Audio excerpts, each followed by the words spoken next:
सो स्थान संश्रय जो है ये निदान के लिए नहीं है, ये चिकित्सा के लिए है। शास्त्र में हर चीज चिकित्सा के लिए लिखी है। वायु पित्तम कफश्चेति त्रयोदोषा समासतः, यह वाक्य जो अष्टांग हृदय सूत्र स्थान 1 में 5.5 नंबर के श्लोक पर आता है, यह वाक्य भी चिकित्सा का है। ये शारीर क्रिया का वाक्य नहीं है, ये संहिता का वाक्य नहीं है, ये तत्वज्ञान का वाक्य नहीं है, ये रोग निदान के पेपर 1 का वाक्य नहीं है, ये चिकित्सा का वाक्य है। आयुर्वेद रसायन की टीका इस पर आती है, अथ प्रतिज्ञातम व्याधि प्रतिकारम व्याचेष्टे सतुत्रेधा हेतुर्लक्षणम औषधं चेति हेतुर्द्विधा अंतरंगो बहिरंगश्च अंतरंगो द्विधा दोषाः दूष्याश्च तस्मात् दोषाणां कथनम वायुपित्तम कफश्चेति त्रयोदोषाः समासतः। हर चीज चिकित्सा के लिए लिखी गई है, हर चीज त्रिस्कंध के लिए लिखी गई है।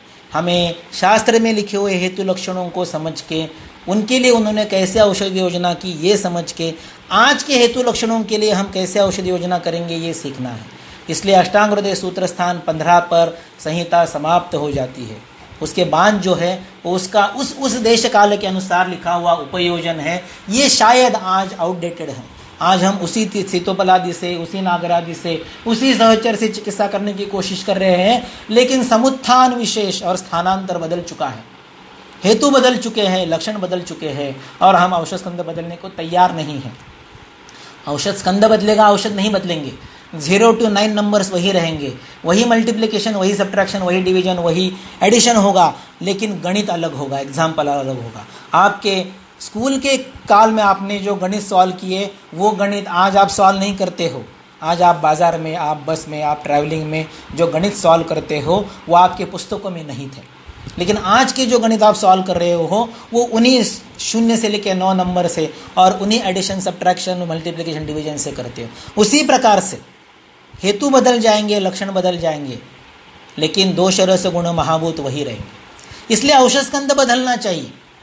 औषधियों के कल्प बदलेंगे, लेकिन उनके जो कंटेंट है, जो वाग्भट सूत्र 15 में दिए हैं, जो चरक सूत्र 4 में 50 महाकचाय के रूप में दिए हैं, वही रहेंगे। वही 0 to 9 नंबर रहेंगे, वही रस, कल्क, श्रुत, शीत, फांट, लेह, घृत, अरिष्ट रहेगा, लेकिन उनका परमिटेशन, कॉम्बिनेशन बदलेगा, और इसकी जिम्मेदारी हमारी है।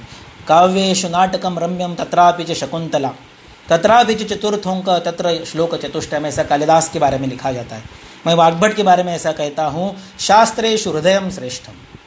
सभी शास्त्र ग्रंथों में अष्टांग हृदय श्रेष्ठ है, क्योंकि वह लेटेस्ट है। आपको अगर मैं बोलूँ कि आपका स्मार्टफोन फेंक दो और आप वो बटन वाला नोकिया का फ़ोन ले लो, आप लोगे? नहीं लोगे। बटन वाला फ़ोन फेंक दो और वो आपका पुराना क्रैडल वाला टर वो रिसीवर, बड़ा 1 किलो का रिसीवर, 2 किलो का फ़ोन लेके उसको प्रयोग करेंगे? आप नहीं करेंगे, क्योंकि you always favour the latest, and Vagbhata is the latest version of Ayurveda संहिता। Vagbhata is Charaka plus Sushruta multiplied by smartness is equal to Vagbhata. तो वाग्भट में जो अष्टांग हृदय सूत्र 15 के बारे में है, उसको मैं इस तरह से कन्वर्ट किया हूँ, शास्त्रेषु हृदयम श्रेष्ठम तत्रापि सूत्र स्थानकम प्रथमो अर्धश्च तत्रापि तत्राध्याय चतुष्टय। पूरे शास्त्रीय ग्रंथों में अष्टांग हृदय श्रेष्ठ है। अष्टांग हृदय में भी सूत्र स्थान श्रेष्ठ है। सूत्र स्थान है तो वाग्भट आपको पता है।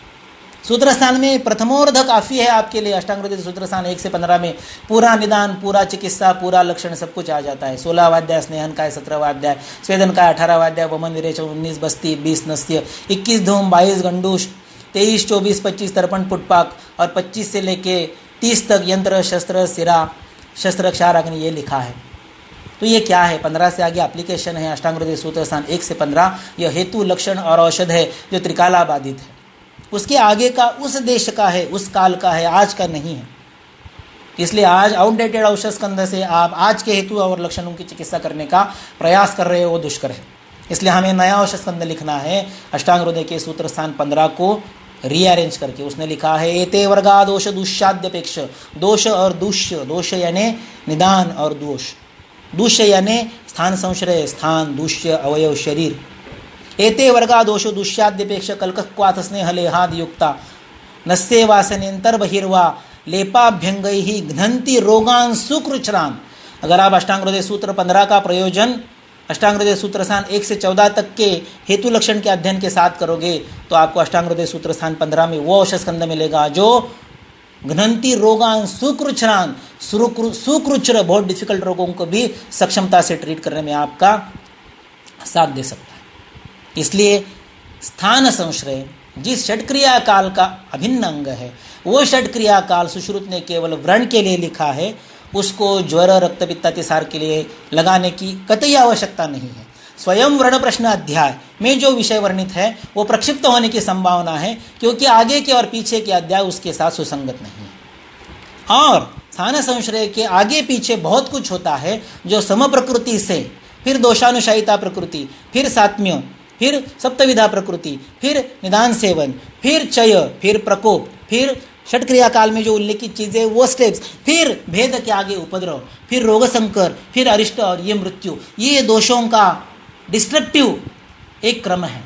आप पेशेंट को कहाँ पा रहे हैं उसके अनुसार उसको चिकित्सा करनी है, और उसको जितना हो सके उतना भरसक पीछे पीछे पीछे कम से कम दोष साम्य तक लाना है, निदान सेवन की पहली स्थिति तक लाना है, सात्म्य तक लाना है। लेकिन चरक तो कहता है कि यावत अग्ने है समीभावात, साम्य दोषों का नहीं, अग्नि के साम्य तक लाना है। और उसके लिए उसने लिखा है ये वात के शमन के उपाय है, पित्त के कफ के जो दोष उपक्रमणीय अष्टांग हृदय सूत्र स्थान 13 में आए हैं, जो ओरिजिनली चरक विमान स्थान 6 के अंत में लिखे हैं।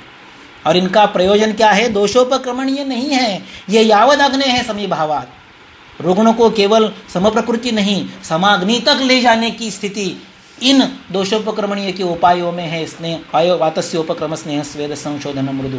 इसलिए अष्टांग हृदय सूत्र स्थान 1 से 15 आपकी आज की चिकित्सा लिखिए, आपकी आगे की चिकित्सा के लिए, आपकी पीढ़ी दर पीढ़ी चिकित्सा के लिए सक्षम है और काफ़ी है।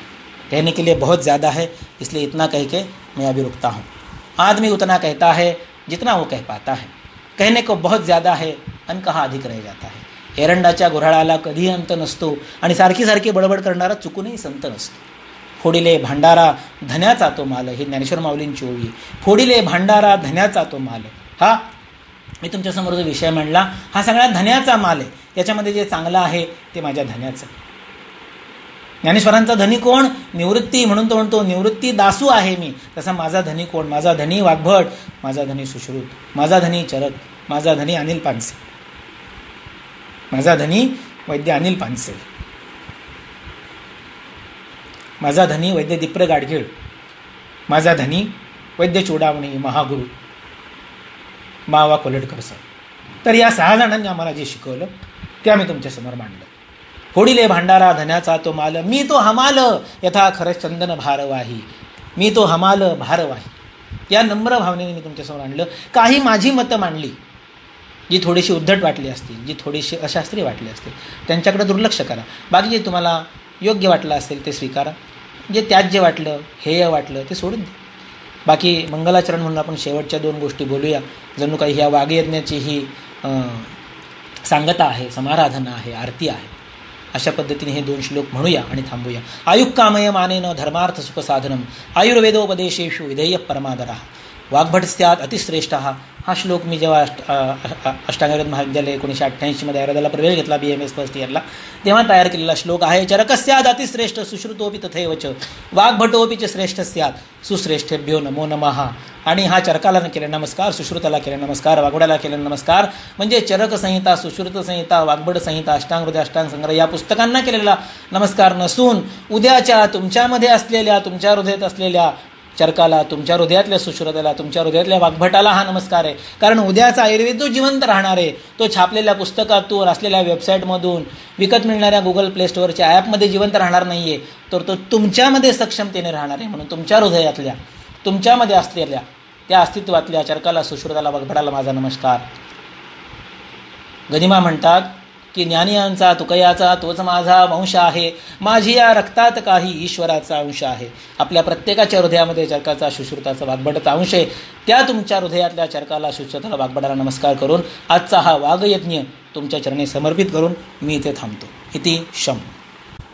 देखिए ऐसा है कि ये चरक के सूत्र के 16वें अध्याय में और वाग्भट सूत्र के 4थे अध्याय में इसका उल्लेख है कि यतेत च यथा कालम मलानाम शोधनम प्रति, कि पहले योग्य समय पर मलों का शोधन कर दीजिए, और अगर नहीं करेंगे तो ये जीवित छिदा हो सकते हैं. यानी रोगों की चिकित्सा, दोषों की चिकित्सा करना ज़रूरी है. उसके बाद क्या करना चाहिए?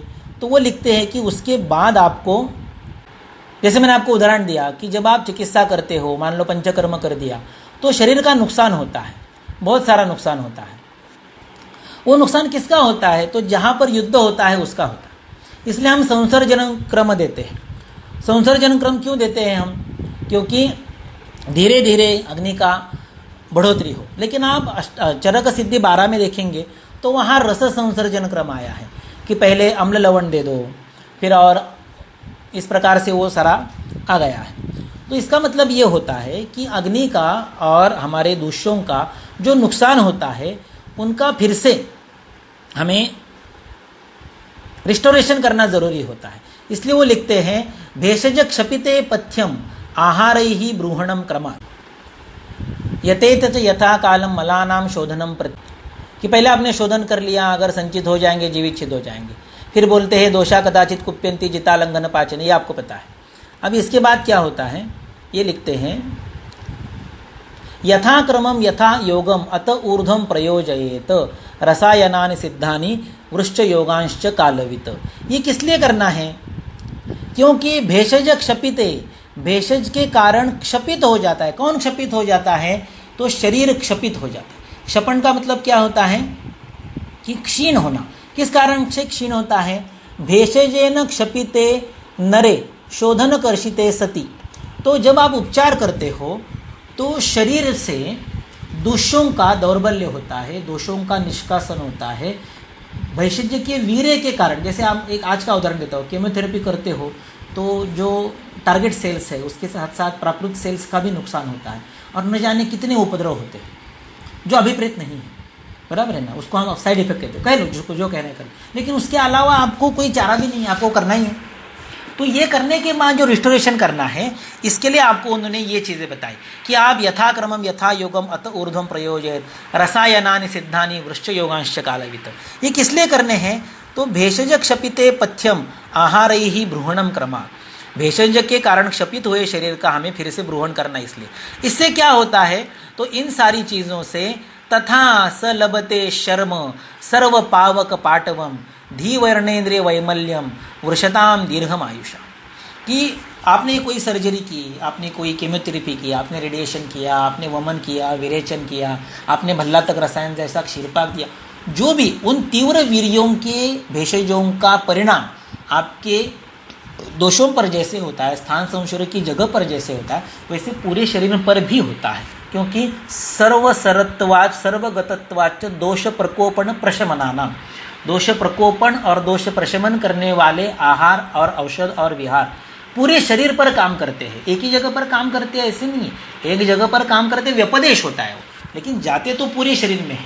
तो वो जो नुकसान होता है वो नुकसान फिर से रिस्टोर करने के लिए आपको रसायन, वाजीकरण, हृदयदीपन, भैषज्य, ब्रूहण, शालिषष्टिक, गोधूम, इन सारी चीज़ों का प्रयोग करके या तो आहार से करें या यहाँ जैसे बोला है वैसे रसायन वाजीकरण से करें, या यहाँ जैसे बोला है वैसे बाह्य उपचारों से करें, कैसे भी करें।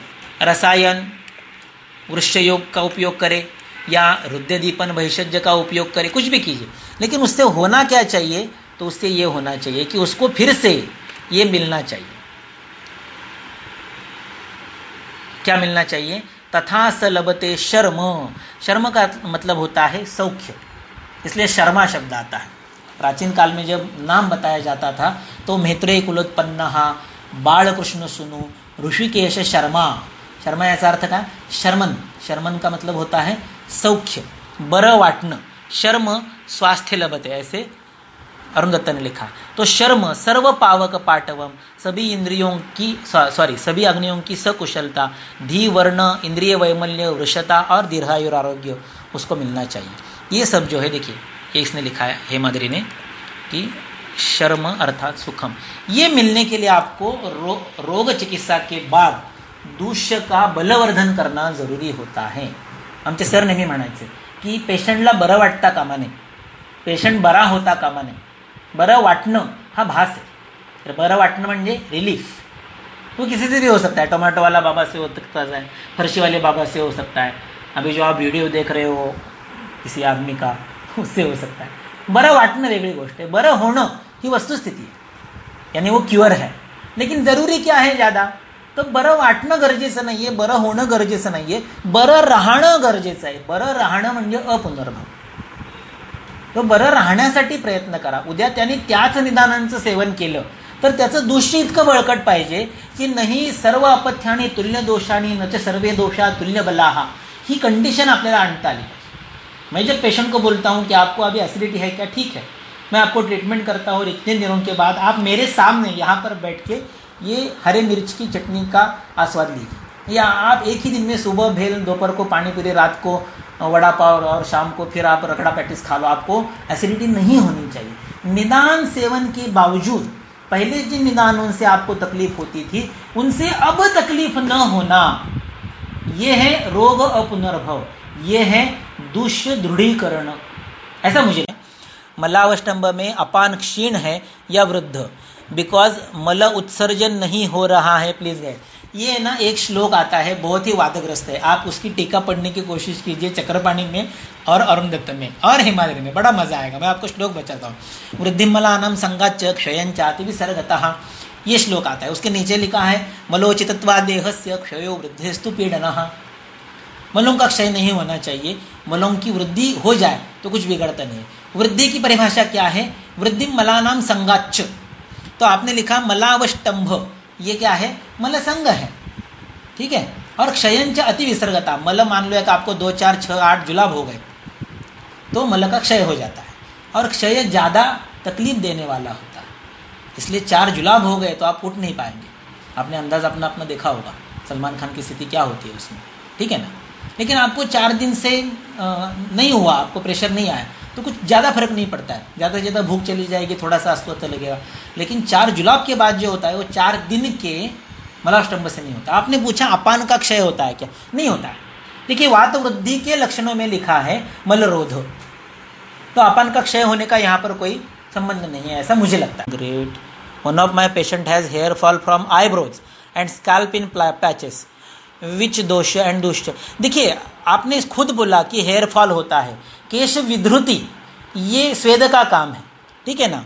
तो स्काल्प से और आईब्रो से जब जाता है तो ये उस स्थान में स्वेद ग्रंथि की कुछ विकृति हो गई है, तो वहाँ पर स्नेहन स्वेदन कीजिए, स्वेदन हो जाएगा तो स्वेदस्व दोषम नैति द्रवत्वम और स्थानों का विस्तार हो जाएगा, तो उसका ये प्रॉब्लम सॉल्व होना चाहिए, ऐसा मुझे लगता है.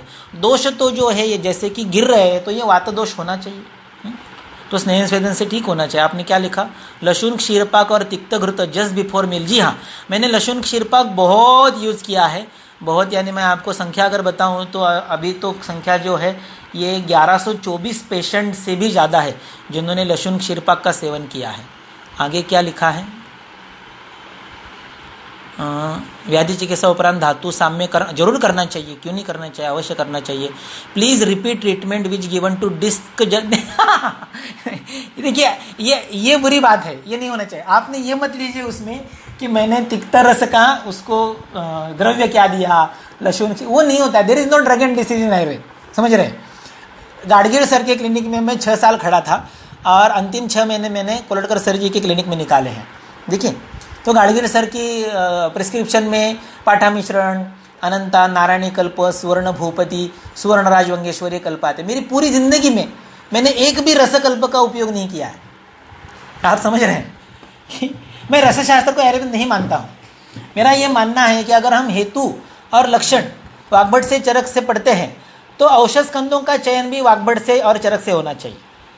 जिस शास्त्र में हेतु लक्षण लिखे ही नहीं है उस शास्त्र की औषधियों को उपयोग करना मेरी दृष्टि से नीतिमत्ता से परे है. इसलिए मैंने मेरी पूरी जिंदगी में रसकल्पों का उपयोग मेरी चिकित्सा में नहीं किया है. मेरे जो गुरुजी हैं उन्होंने मुझे चॅलेंज दिया था की तू 1 महिना फक्त सूतशेखर आणि आरोग्यवर्धिनी न वापरता प्रॅक्टिस करून दाखव. अभी ये मेरे प्रैक्टिस का अभी जो चल रहा है 98 यानी 22वां साल चल रहा है.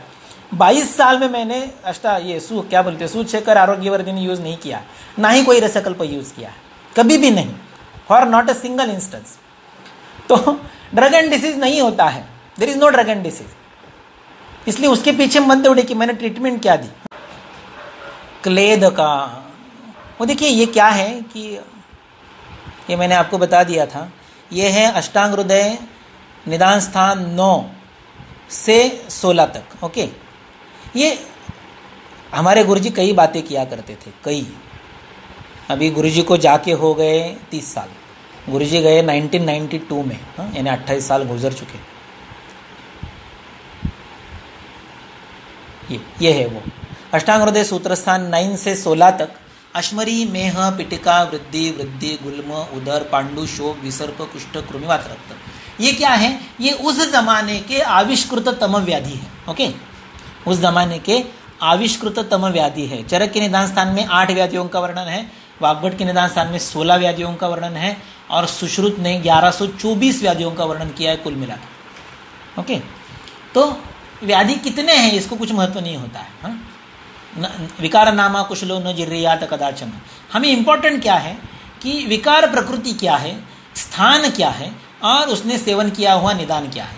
सेवन किया हुआ निदान बंद करेंगे तो नया सप्लाई बंद हो जाता है व्याधि की निर्मिति का। ओके, तो उसके लिए निदान की जरूरत है। चिकित्सा में इंपॉर्टेंट 2 चीजें शरीर में क्या होती है, वो होती है स्थान और दोष। दोष क्या होता है? दोष जो होता है व्याधि का स्वरूप होता है। दोष और दूष्य इनका मिलके कुछ एक अमालगमेशन बनता है। वो ना दोष होता है ना दूष्य होता है, उनका मिलके एक द्रव्य बनता है, एक कारण द्रव्य बनता है जो घूमता रहता है। और वो उस स्थान पर आने के बाद हम उसको उस व्याधि का नाम देते हैं। जब तक वो वैसे नहीं आता है, वैसे वो एक पोटेंशियल, क्या बोलते हैं उसको, उपद्रव मूल्य होने वाला कारण द्रव्य, विकृत कारण द्रव्य के रूप में शरीर में घूमता है। और ये इस प्रकार से व्यक्त हो सकता है कि क्लेद अगर शोषित हो गया, पृथ्वी प्रधान हो गया रुक्ष गुण से शोषित होकर, तो अश्मरी करेगा, बराबर है। अगर वो शोषित नहीं हुआ, वैसे ही बहुद्रव शिथिल श्लेष्मा रह गया और वो मूत्र के साथ मिलके शरीर से बाहर उंडेल गया, तो क्या होगा? तो मेह आप उसको बोलेंगे। देखिए, मेह एक ऐसा व्याधि है जो वमनार्ह और विरेचनार्ह दोनों में आया है। इतनी क्लिन्नता है, इतनी गंदगी है, इतना क्लेद है, इतका चिखळ है की तुम्ही वमन करा, विरेचन करा, पुन्हा पुन्हा करा, ते सांबतच नाही. वाम्याश्च कुष्ठ मेहाद्या. कौन से व्याधि ऐसे हैं? कुष्ठ, मेह, अपची, ग्रंथि, श्लीपत, उन्माद, कास, श्वास, स्तन्य दोष और सारे ऊर्ध्वजत्रुगत व्याधि ये वाम्य और विरेच्य दोनों हैं, क्योंकि उतना क्लेद उनमें होता है. अगर वो जो क्लेद है वो मूत्र के साथ मिलकर बस्ती में नहीं गया, बस्ती से बाहर नहीं निकला, तो उसे प्रमेह नहीं कहेंगे, क्योंकि मेह की व्याख्या क्या है? प्रभूत आविल मूत्रता, प्रभूत मूत्रता बहुद्रव और आविल मूत्रता क्लेद सहत्व, क्लेद के साथ जाना. अगर वो क्लेद बस्ती में जाने के बजाय मांस मेदोभ्याम अभिमिश्रित हुए, जैसे चरक निदान 4 में लिखा है, तो पूती मांस करता है, सड़न पैदा करता है. सड़न पैदा करता है तो चरक निदान 6 कुष्ठ है, बराबर, उसको देखिए. इस प्रकार से ये चरक निदान 5 कुष्ठ है, उसको देखिए. चरक निदान 4 में ये लिखा हुआ है. यहाँ पर क्या हुआ? मेह नहीं हुआ तो पिटिका बन गई. 10वीं पिटिका कौन सी है? विदर्दी है. विदर्दी का वर्णन हुआ. विदर्दी क्या है? आशु विदारणात्, लेकिन विदारण नहीं हुआ, उसका द्रव्यभवन हुआ और वृषण में चला गया तो वृद्धि हो गई. द्रव्यभवन नहीं हुआ, पिंडितत्व हो गया, लेकिन पिंडितत्व कहाँ हुआ? कोष्ठ में हुआ. कोष्ठ अलग है, चरक का कोष्ठ और सुश्रुत का कोष्ठ अलग है. इसलिए स्थान संश्रय षड क्रिया काल को वो चरक और वाग्भट के संप्राप्तियों के साथ जोड़ने की कोशिश मत करो. देखिए, सुश्रुत का कोष्ठ क्या है? साधान्यामग्नि पक्वानाम मूत्रस्य रुधिरस्य च रुद उंड फुफ्फुसश्च कोष्ठ इत्यभिधीयते. सुश्रुत चिकित्सा 2 ये सद्योवर्ण के इसमें आया है. उसको विद्ध और भिन्न का भेद बताना है. नीचे आशय है तो भिन्न, नीचे आशय नहीं है, केवल मांस में घुस गया, नीचे आशय नहीं है तो भिन्न, आशय है तो विद्ध, आशय नहीं है तो भिन्न, ऐसा कुछ तो है. दोनों शायद उल्टा हो रहा है. तो वहां पर वो कोष्ठ की व्याख्या देता है कि नीचे इतने आशय हैं. स्थानानि आम, अग्नि, पक्व, मूत्र, रुधिर और रुद उंडुक फुफ्फुस. अभी मुझे एक बात बताइए आप, हृदय क्या है? चरक में वाग्भट में मर्म है. अग्नि का स्थान क्या है? नाभि है. चरक में क्या है? मर्म है. मूत्र का स्थान क्या है? चरक में वाग्भट में बस्ती है, मर्म है. और मर्म चरक और वाग्भट की दृष्टि से तीसरे मार्ग में, तीसरे रोग मार्ग में यानी मध्यम रोग मार्ग में आते हैं, जो असाध्य है. और चरक के कोष्ठ में जो व्याधि है ये प्रायः साध्य है, बराबर है कि नहीं? तो अगर मर्मों को आप कोष्ठ में लेके आओगे तो कैसे होगा? चरक का कोष्ठ क्या है? आमुख गुद, आम पक्वा शयाश्रया, ये चरक का कोष्ठ है. सुश्रुत के कोष्ठ में फुफ्फुस भी आता है, उंडुक भी आता है और मूत्राशय भी आता है, न जाने क्या क्या आता है। इसलिए परिभाषा समझ लीजिए, तंत्र कर्तृ अभिप्रायान अतश्च प्रकृतम बुद्ध्वा देश कालांतराणि च तंत्र कर्तृ अभिप्रायान उपायांश्चार्थमादिशेचर सूत्र 26। कन्सेप्ट को आहे ना, यहाँ से वहाँ, वहाँ से यहाँ, वडाचं झाड साल काढायची, पिंपळाला लावायची, काहीतरी कन्फ्युजन तयार करायचं, ये नहीं करना चाहिए। देखिए, we want to communicate our science with our students, with our fellow practitioners. We don't want to confuse them. There are 3 types of communications. पहला, convince, confuse and corrupt. Don't confuse them, don't corrupt them. उनको communicate कीजिए, उनको convince कीजिए। ये convincing है जो मैं आपको बता रहा हूँ। फिर क्या होता है, अगर वो गुल्म में पिंडितत्व के रूप में आया क्ले तो गुल्म होता है, लेकिन वो द्रवीभूत होके उसी कोष्ठक के त्वचा और मांस के बीच में चला गया तो उसको उदर बोलते हैं, कुर्युस्त्वम मांस संधि का। अगर वही कोष्ठक की त्वचा मांस के बजाय पूरे शरीर के शाखा के त्वचा मांस के बीच में चला गया तो उसे पांडु बोलते हैं। पित्त प्रधाना कुपिताः यथोक्ते कोपनिर्मलाः, बराबर है ना। और वही पांडु में जो क्लेद है त्वचा और मांस के बीच में, वो पूरे शरीर के बजाय किसी एक देश में आ गया तो उसे शोफ बोलते हैं। उत्सेदम सहतम शोफम तम आहुर निचयाद अतः। वो एक निचय है, वो एक राशि है, वो एक एग्रीगेशन है, एक कॉन्ग्लोमेरेशन है, वो है शोफ। और वही क्लेद वहाँ पर केवल जमा होने की बजाय वो सरणशील हो गया, फैल गया। और ये जो है चलगुण के साथ है तो उसको विसर्प बोलते हैं। इसमें विस्फोट आता है, इसमें पित्त प्राधान्य है। और वो फैलने के बाद अगर वो सड़ गया तो उसको कुष्ठ कहेंगे, पोत हो गया तो उसको कुष्ठ कहेंगे। इसमें जल प्राधान्य जास्त है, अग्नि प्राधान्य कम है। और वो सड़ के अगर वैसे ही दीर्घकाल हो गए तो उसमें जीव जंतु उत्पत्ति होती है, कृमि हो जाते हैं। और वो क्लेद हस्तयोर मूलमादाय पादयोरपि, पादयोर मूलमादाय कदाचित हस्तयोरपि and of the body circulation को चला गया तो उसको हम मात्र रख सके। तो सारा वही है। सभी की चिकित्सा क्या है, कुष्ठ में क्या करो, बहुत बार वमन विरेचन करो। प्रमेय में क्या करो, बहुत बार वमन विरेचन करो। हाँ, उदर में क्या करो, बहुत विरेचन करो। शोथ में क्या करो, विरेचन करो। पांडु में क्या करो, वमन विरेचन दोनों करो। विदृति में क्या करो, अवसेचन करो। बराबर है ना। इसलिए क्लेद जो है या दोष के साथ या निदान जन्य जो क्लेद है या एक कारण द्रव्य है, मैंने उसको समझने के लिए क्लेद बोल दिया क्योंकि वो वचा हरिद्रासी से ठीक होता है। मेरी 90% प्रैक्टिस जो है वो वचा हरिद्रादि गण पर चलती है। आज का जो सेडेंटरी जॉब वाला वर्ग है, जो आयटी में काम करता है, आम्ही त्याला मराठीत म्हणतो आयटीत काम करणारे लोक, आयटीत आणि आयटीत काम करणारे लोक, इनमें संतर्पण जन्य ही व्याधि प्राय होते हैं। हम आजकल व्यायाम भूल चुके हैं, हम आजकल संतर्पण बहुत हो रहा है, इसमें तो ज़्यादा होता है। तो वचा हरिद्रादिगण क्या है, वचा हरिद्रादिगण वामाति सार नाशनो मेद कफ आड्य पवन स्तन्य दोष निबरहणो। जो मैंने आपको पहली केस बताई, वो मेकोनियम्स पूरा का पूरा एस्पिरेट कर गए, लंग भर गए। उसको क्या किया, वचा हरिद्रादि का लेप दे दिया। वचा हरिद्रा पिप्पली और शुंठी इनका लेप उसके छाती और पीठ पर लगा दिया। 18 लेप लगाया हमने 36 घंटे में। 2 घंटे में एक लेप सूख गया, अगला लगा दिया।